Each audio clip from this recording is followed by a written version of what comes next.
Hey everybody, I trust you're all keeping well. It was so good to see many of you on Sunday turn out for what was our first return to Q as a public venue since the shutdown 17 weeks ago. Thank you for coming. It was great to see you all. Please make sure word is around for anybody who may not have caught up yet with where we're at. And I assure you we'll do our very best to have a safe environment for you, and we made good use of the balcony at the weekend, and we have options if any of you are just a little bit more nervous and wary of how to get you in and out with very minimal contact with anybody and anything. So please let us know, and please get word around. We will be there again on Sunday at 4, hoping to have another good night like we did this past Sunday. Also, I want to continue bringing to you talks in this format, probably at least once a week now, so that I can share my heart with you and release to you thoughts and ideas that I think hopefully from a point of revelation may help all of us to process what we're thinking and what we're addressing at this time. And I want to talk to you a little bit today about recalibrating your thinking.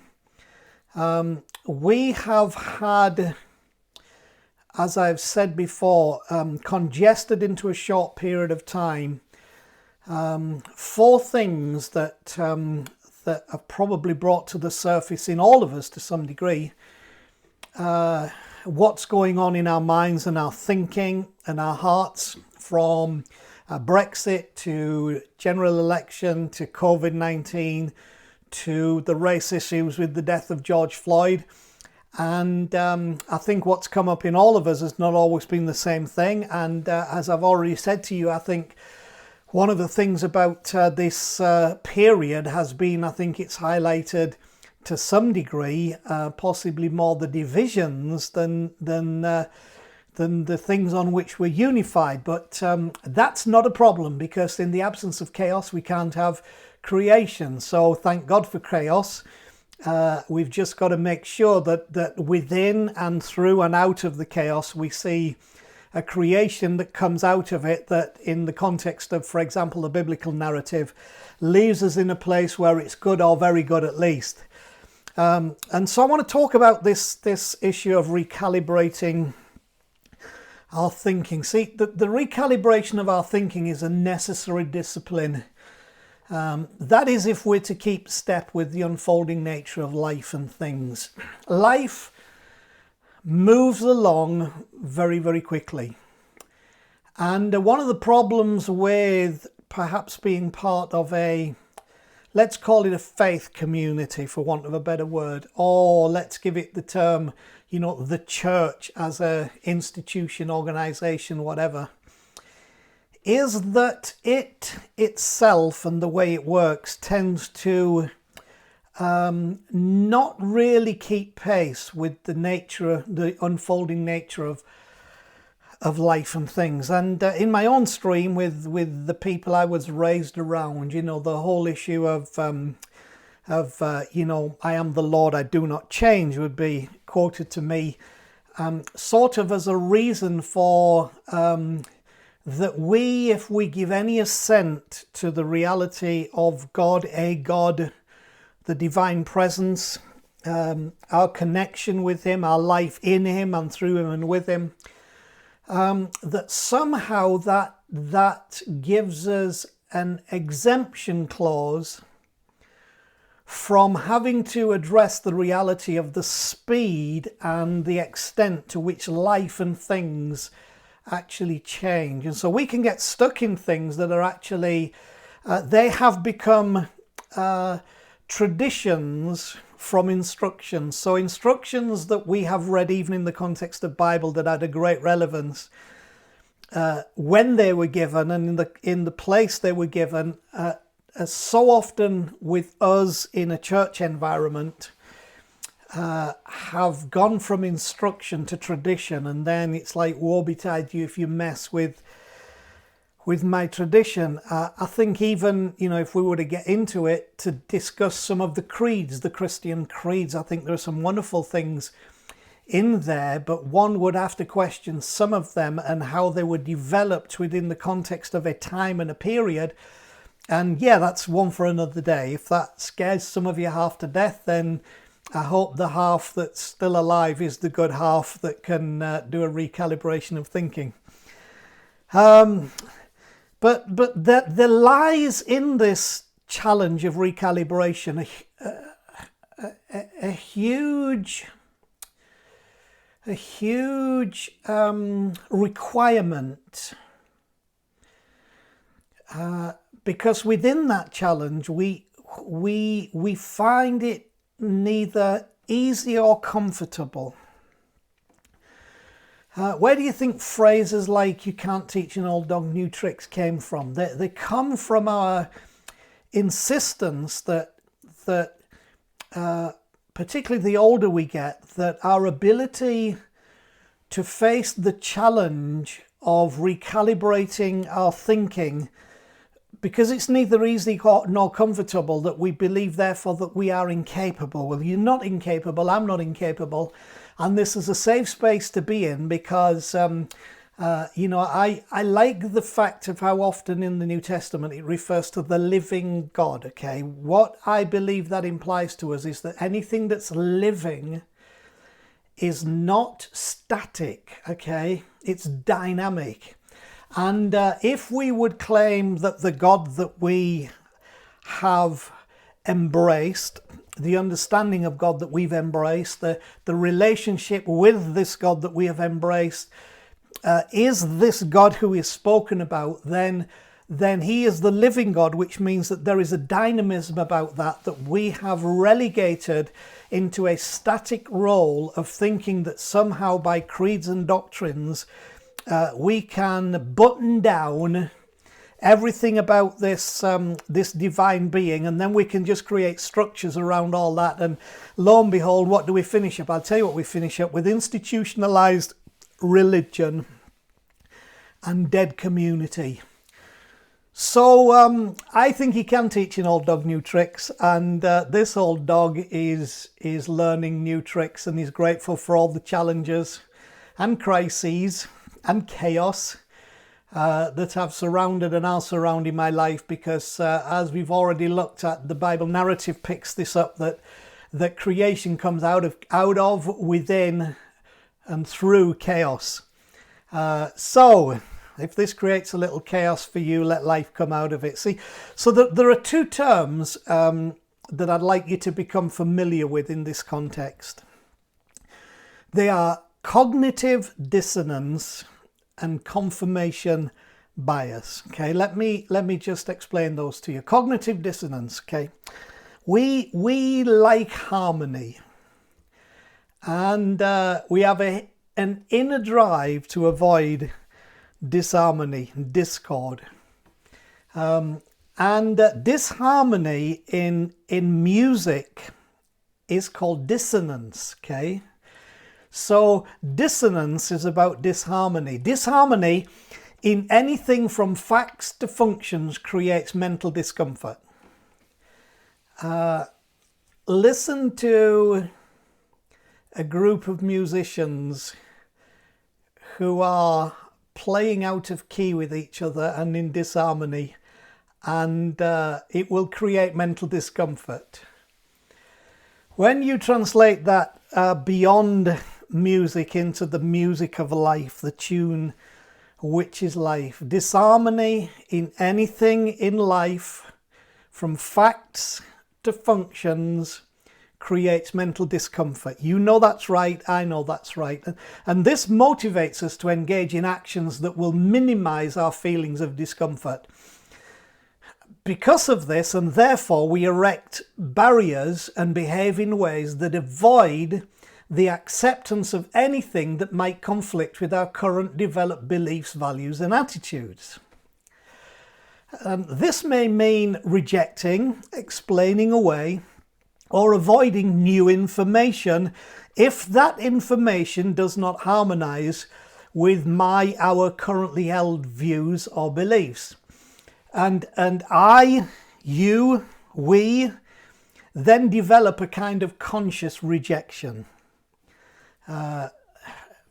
For example, if I'm a smoker and I become presented with the information that smoking causes lung disease, but I want to continue smoking, I have to find a way to discredit in order to continue smoking without mental discomfort. I have to decide to ignore. So cognitive dissonance is really, it's the thing we use to try and maintain mental comfort, even in the face of the fact that the information we need to address may be true and we may need, but we have an ignorance, an ignoring of that in particular ways that we create within our own mind. Now, confirmation bias is kind of a fruit of that, and confirmation bias occurs from the direct influence of desire on beliefs. When people would like or want a certain idea or concept to be true, they end up believing it to be true. This error leads to the individual stopping gathering information when the evidence gathered so far confirms the views or prejudices one would like to be true. So why would I want to gather information or evidence if it's not going to confirm the views and prejudices that I have that I want to remain true? And if you've been in church any length of time, please listen to me. We can be very, very guilty of an immature approach to life and spirituality and God and the Bible, and to the extent because we don't want to gather anything that may contradict our views and prejudices, because we want them to be true in the form that we have embraced them. But that is true of everything, whether it's a political ideology or a personal dream or whatever. We are very guilty of this. And once we've formed a view, we embrace information that confirms that view while ignoring or rejecting information that casts doubt on it. Do you see how this goes and how we can be guilty of it? Confirmation bias suggests that we don't perceive circumstances objectively. We pick out those bits of data that make us feel good because they confirm our prejudices. And in doing that, though, we become prisoners of our assumptions. People are especially likely to process information to support their own beliefs when the issue is thought to be highly important and self-relevant in regards to a chosen stance or position. This is not a statement solely about forms of spiritual or Christian belief or church. This is also true in the personal arena, in the political arena, in arenas of gender, sexuality, all these kind of things. This can play a part. It also plays a role in self-preservation. So that's cognitive dissonance and confirmation bias, and we're going to see those emerge a little bit in a story that I want to just bring to you for a few minutes. Although this story takes place in the context of first century Judea under Roman occupation, its significance and importance travel way beyond its specific time and location. It's found in the Bible in chapters 10 and 11 of the book of Acts. And the main character is a Jew called Peter. Probably one of the Bible characters that any of you not involved with church will be more familiar with. One of the disciples of Jesus, who after Jesus' death and resurrection is being faced with the challenges of what the Jesus way looked like and what it required. And he suddenly finds himself part of an unfolding, time-transcending parable. And he is right at the centre of what I believe a true story, but in the story is a parable that transcends time and location and culture through which it came. It was difficult to embrace within its context because it challenged the binary-driven areas of cognitive dissonance and confirmation bias, and that's what drives these two things. It required or demanded a recalibration of Peter's thinking, and it is a challenge for us to recalibrate our thinking. So let me read you the story, because it's actually a good little story. So here's I won't read you all of it, but here's the bones of this thing from the beginning of Acts chapter 10. It starts in verse 1. At Caesarea there was a man named Cornelius, a centurion in what was known as the Italian regiment. He and all his family were devout and God-fearing. He gave generously to those in need and prayed to God regularly. One day at about 3 p.m, he had a vision. He distinctly saw an angel of God who came to him and said, "Cornelius." Cornelius stared at him in fear. "What is it, Lord?" he asked. The angel answered, "Your prayers and gifts to the poor have come up as a memorial offering before God. Now send men to Joppa to bring back a man named Simon, who is called Peter. He's staying with Simon the tanner, whose house is by the sea." When the angel who spoke to him had gone, Cornelius called 2 of his servants and a devout soldier who was one of his attendants, and he told them everything that had happened and sent them to Joppa. About noon the following day, as they were on their journey and approaching the city, Peter went up to the roof to pray. He became hungry and wanted something to eat. And while the meal was being prepared, he fell into a trance. And he's the trance going to dream about food. I've been there.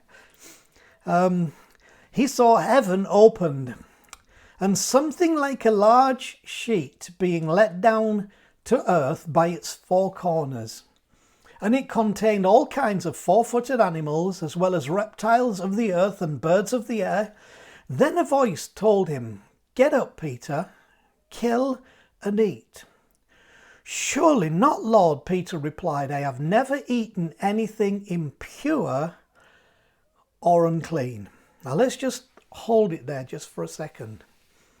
In the sheet that appeared to Peter in this dream, in this trance, were animals and creatures that in the Jewish tradition were considered both clean and unclean. In their tradition, they had animals that were considered clean for consumption, and animals and creatures, including things like shellfish, that were considered, and lizards, that were considered unclean for consumption. As also part of their religious tradition, if something unclean touched something clean, then the thing that was clean became unclean because it had been corrupted by its connection and interaction with the unclean thing. So in this sheet that Peter sees, and he's hungry, and it comes at an appropriate time, where he's dripping saliva and starving, and he gets this word seeing all these creatures, "Peter, get up and kill and eat." But his reply, as we said, was, "I've never eaten anything impure or unclean." So Peter hears this voice that he believes to be God. He sees this image, which is believed to be from God, and I believe it is.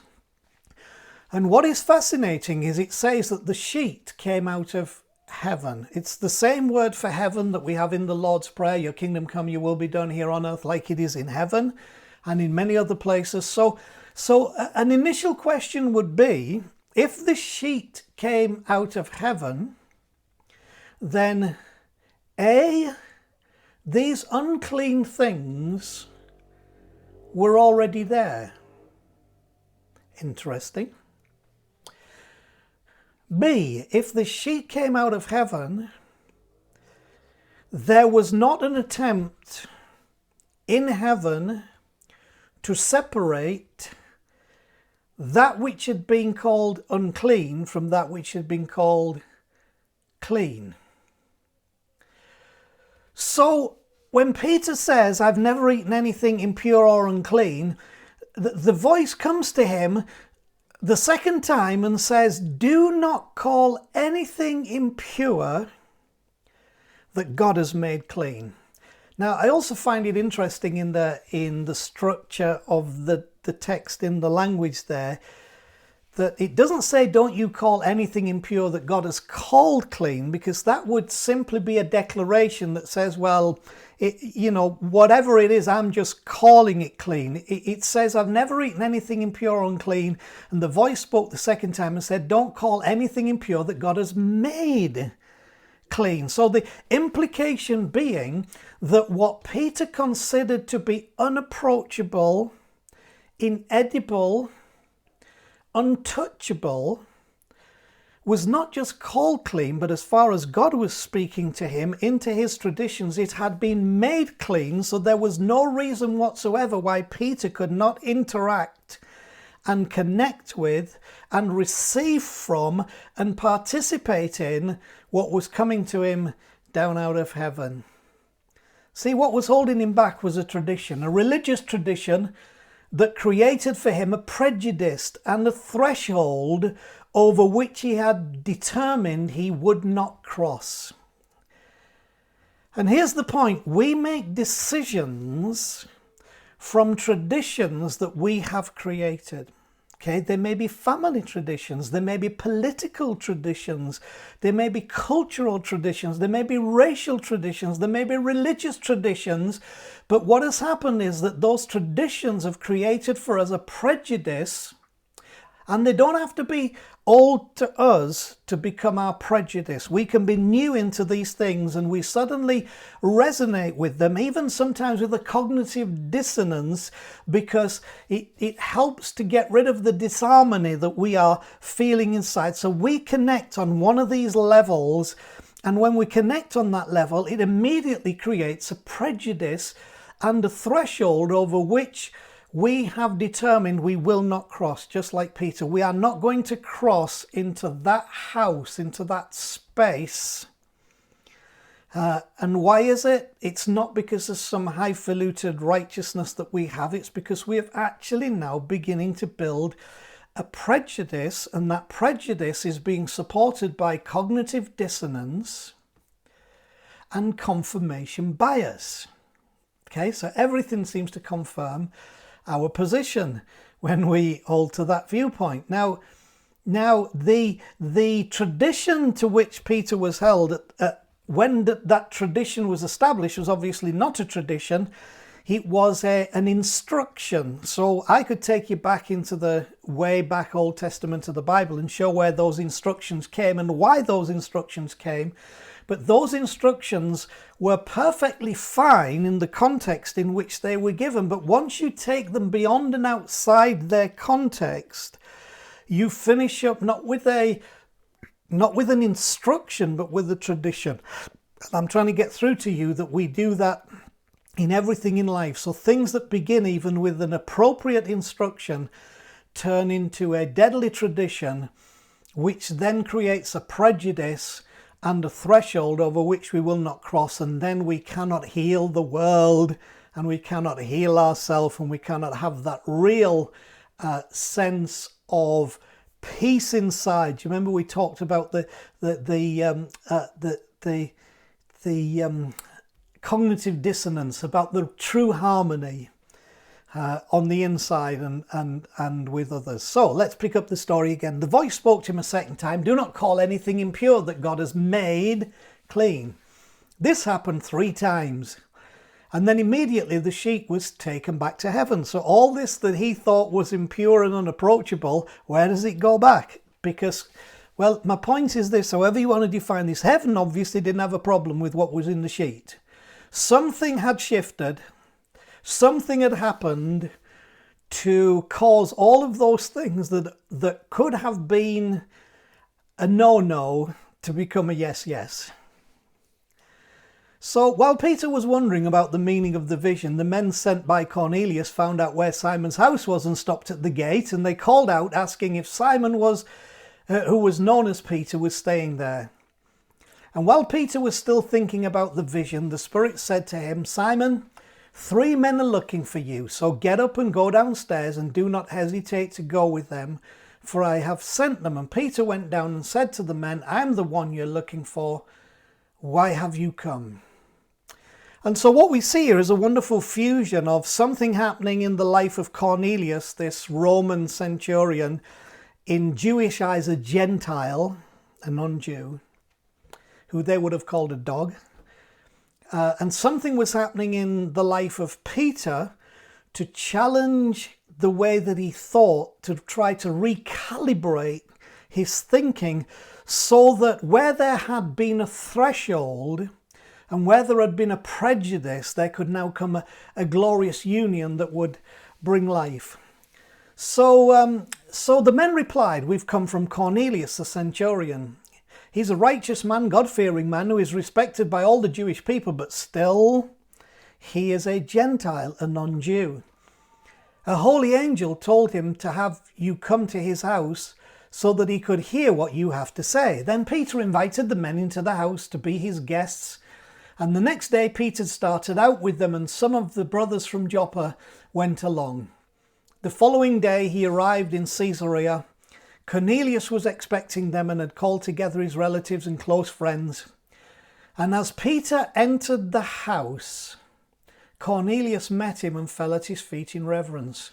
But Peter made him get up. "Stand up," he said, "I'm only a man." Now you have to understand, for Peter to enter that house, to cross the threshold, was, let's call it, a miracle. It was a miracle of transformation of thinking because of the prejudices that had to be let go.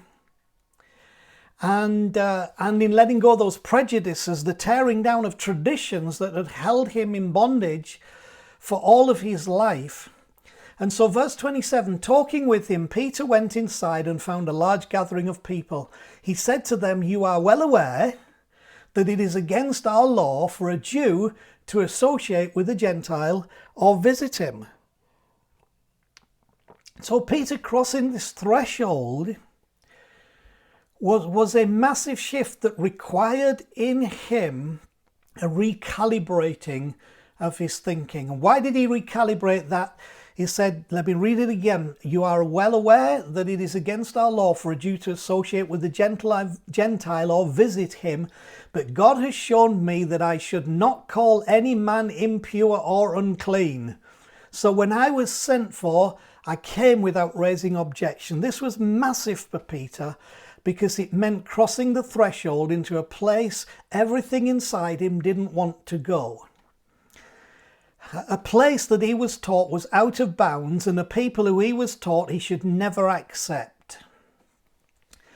The language used to challenge his dissonance and the bias was impure, unclean, unholy, and I'm sure we could add in words there for unacceptable, untrustworthy, untrue, that we would apply to our thinking about life and people and politics and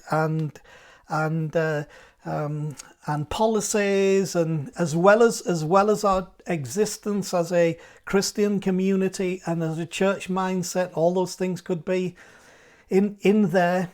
But what was interesting to me was we started off with these creatures, and it was Peter, "Rise and eat." And he said, I've never done that. And God says, "Don't you call anything impure that I have called clean. Don't call anything unclean, unapproachable, unedible that I've called clean." It switches in the story as you go through to 11. "Don't call anyone who I have called clean, unclean." So anything in chapter 10, and it gradually moves through in the story to anyone. Don't call anything or anyone unclean who I have called clean. That calls us and requires us to take our thinking and to recalibrate that thinking as to the full extent of who we are to accept and hopefully to be accepted by, and the thresholds that we need to cross, and not let our traditions in any area of life hold us back from seeing a cleanness and a purity that, if we will reach across the thresholds and embrace, could see a glorious union come between us. We need to learn to move to that place without objection, to the place where our thinking can be recalibrated all the time. It's interesting, though, the response to this in Acts chapter 11, verse 1 through C says, the apostles and the believers throughout Judea heard that the apostles and the believers throughout Judea heard that the Gentiles also had received the word of God. So when Peter went up to Jerusalem, this is the hotbed of religious tradition, thinking, institutionalization. Sadly, institutionalization gripped this early church movement almost before it hardly had time to breathe. That's another conversation again for another day.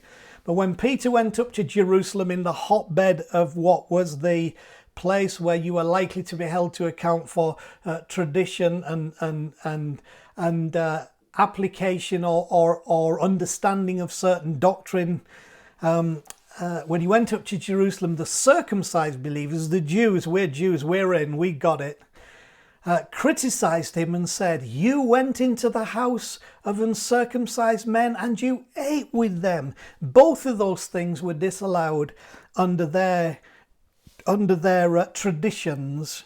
And I'm going to use the word traditions rather than just their law. They had made a law around their traditions that meant that you could not go into the house of the Gentile and you could not eat with them. But here's the good news. God begged to differ. And that's why I said Peter found himself part of a living parable that reaches right to us today to help us in our life journey. So what are today's challenges that fall within the scope of this teaching? Well, we all need to accept and engage the need to recalibrate our thinking beyond cognitive dissonance and confirmation bias, if we are to be able to cross thresholds to connect with the fuller experience of what it means to be human, what it means to be Christian, Christ follower, what it means to be spiritual, and what it means to be a healer of the world's problems, not just an accuser of the offenders, where we can let those prejudices melt, because we've learned that if we will cross a threshold and if we will let go the things that are influencing what has brought our thoughts into an imprisoned place, then our thoughts can be recalibrated and we can bring what Jesus called the kingdom of God, that environment, that community that oozes and drips with love and generosity of spirit and kindness. And that's the only place where the wounds of the world and the ills that we see every day around us and in our own lives can be fully and completely healed, and where we stop calling that which impure that which is pure, and stop calling unclean that which is clean, and we find ourselves in a way where our spirit can engage with what can bring healing. It means to connect with those who our tradition or religion has taught us not only to be avoided at all costs, but to be considered unclean, unholy, and impure. I pray that you'll join me in making that step to allow our thinking to be recalibrated, so that across the spectrum of all these things, in our spirituality, in our humanity, in our politicality, in our generosity, in our community, that we can cross those thresholds and not let our tradition or religion teach us to avoid anybody as unclean or unholy and impure, but to see them and to see it as God sees us, so that we can come into it loving, blessing those who curse us and loving our enemies and doing to others as we would have them do to us. So I bless you. I hope this has been helpful for you. Recalibrate your thinking today as you get a hold of these things, and we look forward to crossing many thresholds together and eating with many people who we now see as being clean, and seeing those households, those cultures transformed as we do that. So bless you, love you, hope to see you on Sunday, and I'll drop some more thoughts into you. In the middle of next week. There you go. Bless you, love you.